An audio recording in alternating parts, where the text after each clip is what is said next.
Hey guys, I'm RNG Gamer. I play all my games randomly. And this is Emily from Orbalology.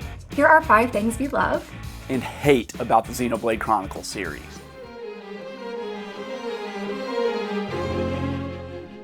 The soundtracks in the Xenoblade Chronicles games are some of my all-time favorite in all of gaming, and I just love the amount of variety we have that's very recognizable but also distinctive for each game. For example, most of the games at their base offer a very modern take to classical and folksy elements, but in the first game we hear a lot more distinctive jazzy notes, and in the second game there's a lot more rock and even some chamber music, whereas in the third game you hear a lot more flute inspired pieces.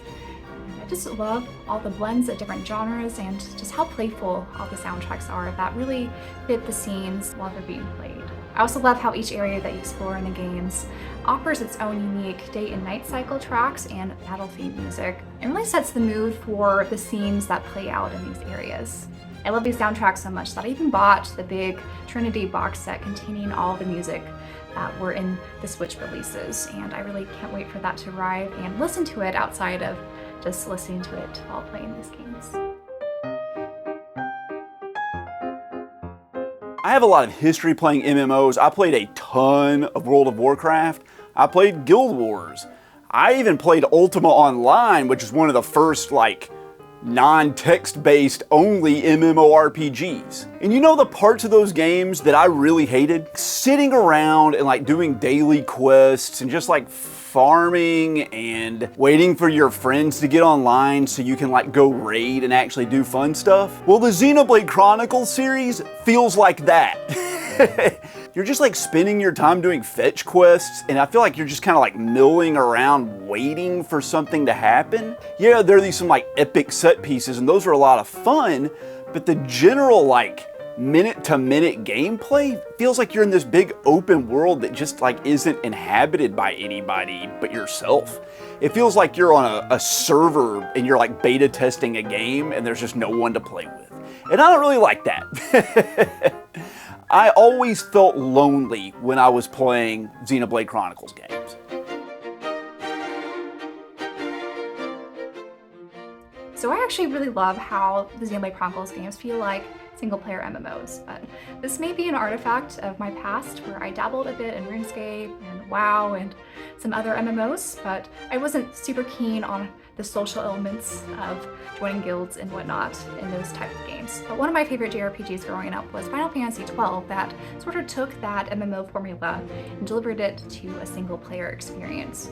So I really love how Xenoblade Chronicles kind of feels like Final Fantasy XII in that respect, but have really, I think, progressed and expanded the experience to feel a lot more well-rounded. And it's also been really rewarding to see how much the Xenoblade games have evolved this sort of gameplay structure over time. Starting with the first game having 3 characters on screen at the same time, to now the latest entry having 6 or 7 characters on screen at the single time. Now the displays can get a bit chaotic, especially during combat with all those different characters doing their own thing all at once. But once you get a hang of everything, it really is a fun experience.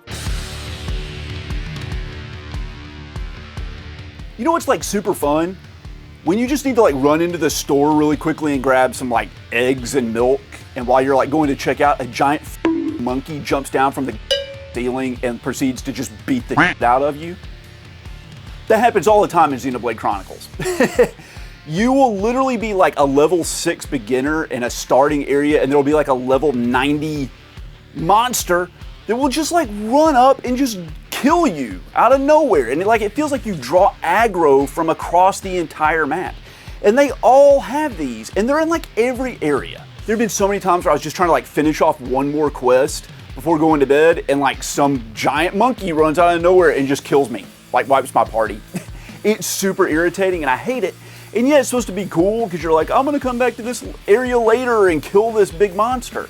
That's fine. Make the monster not aggro onto you when you're a low level. Make it an optional thing. But having a giant bully running around every area of the game just harassing you is super frustrating.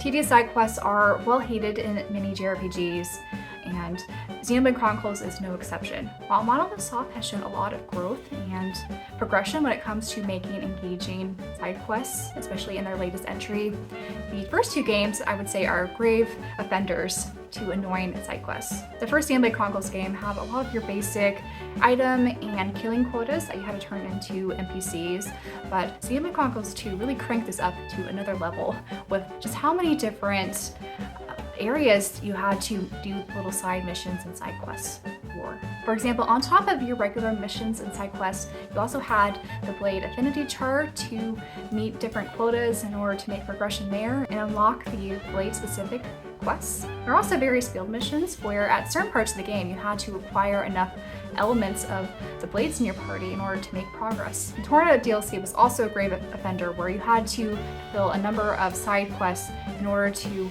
reach the later part of the DLC experience. I sunk in over 160 hours into Xenoblade Chronicles 2 and I still haven't completed all the various side quests and affinity charts and whatnot. And honestly, because of how tedious it is, I'm not sure if I will ever manage to go back and do so.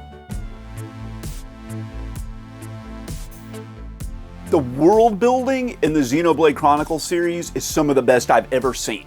In the first game, two mechs in prehistoric times like kill each other at the same time, and the world exists like on the outside of their armor. It's really cool that you're like basically living on a dead body of this giant like robot. That's super cool, and like what an amazing idea.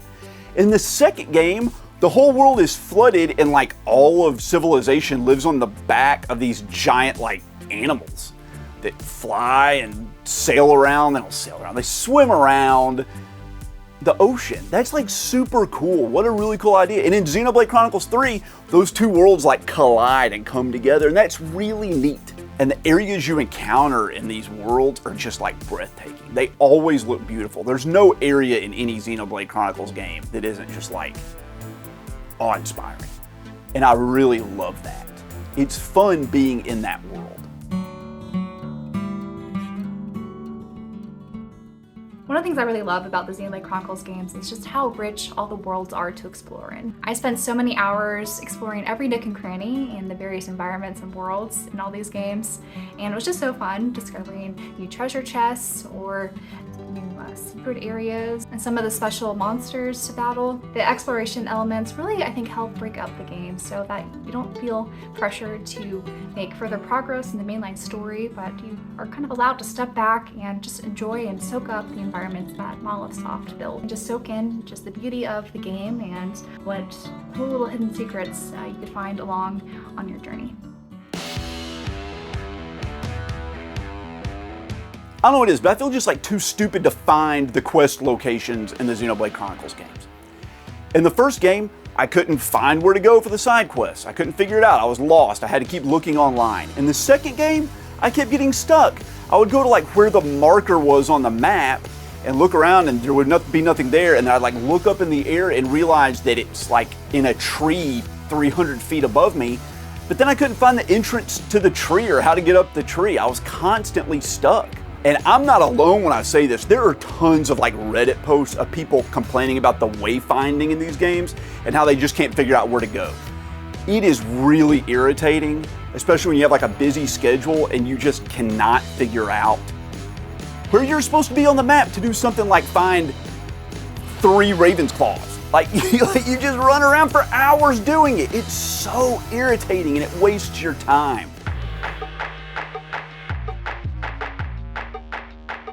One of the things I really love about the combat in the series is not only is it fun, but it's really cool to see it evolve with each consecutive entry. All the various games involve some sort of strategic placement when it comes to aligning your various attacks. And they also involve various combinations with your party members to execute a more powerful attack that's really helpful, especially for the tougher monsters and boss battles. This is a very unique approach to combat for JRPGs, and it's one that I find extremely satisfying.